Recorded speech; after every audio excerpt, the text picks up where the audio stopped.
ng Timor-Leste sa planong pagpapauwi kay Teves.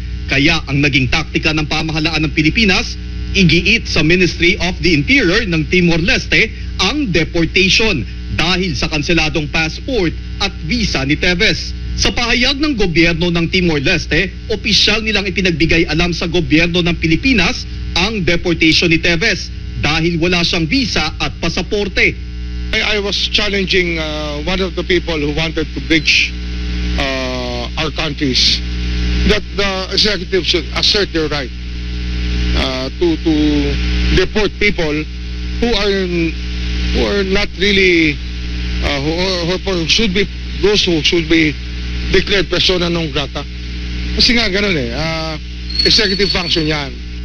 Isa sa tinutukoy ni Remulla na mga proseso sa Court of Appeal ay ang petition for writ of habeas corpus na giniit ng kampo ni Teves na napagbigyan ng korte. Isinampa ang petisyon matapos ang umano ay ilegal na pag-aresto kay Teves noong Martes ng gabi.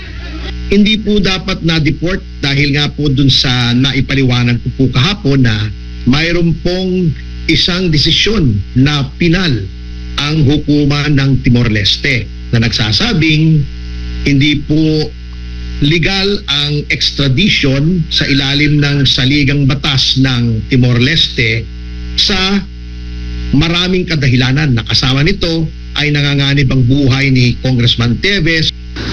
Pero dahil pabalik na ng Pilipinas si Teves, pinaghahandaan na ng kanyang mga abogado ang kanilang depensa sa paglilitis sa mga kaso. Sinabi naman ng byuda ni Governor Degamo na si Representative-elect Janice Degamo na paparating na ang hustisya at tapos na ang kanilang paghihintay na maibalik sa Pilipinas si Teves. Ayon naman sa Anti-Terrorism Council, ang pagbabalik ni Teves na binansagang leader ng Teves Terrorist Group ay mahalaga sa paglaban ng bansa sa terorismo, kawalan ng parusa sa mga may sala at karahasan. Sen, ang tanong ngayon ay kung saan i-detain si Teves. Ang sabi kanina ni Secretary Remulla, isa sa mga detention facility ng NBI ang huling pupuntahan ni Teves para sa kanyang detention. Sen?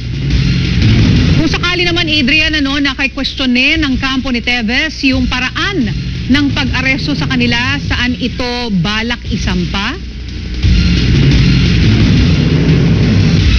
Ang sinasabi ni Attorney Topacio dyan,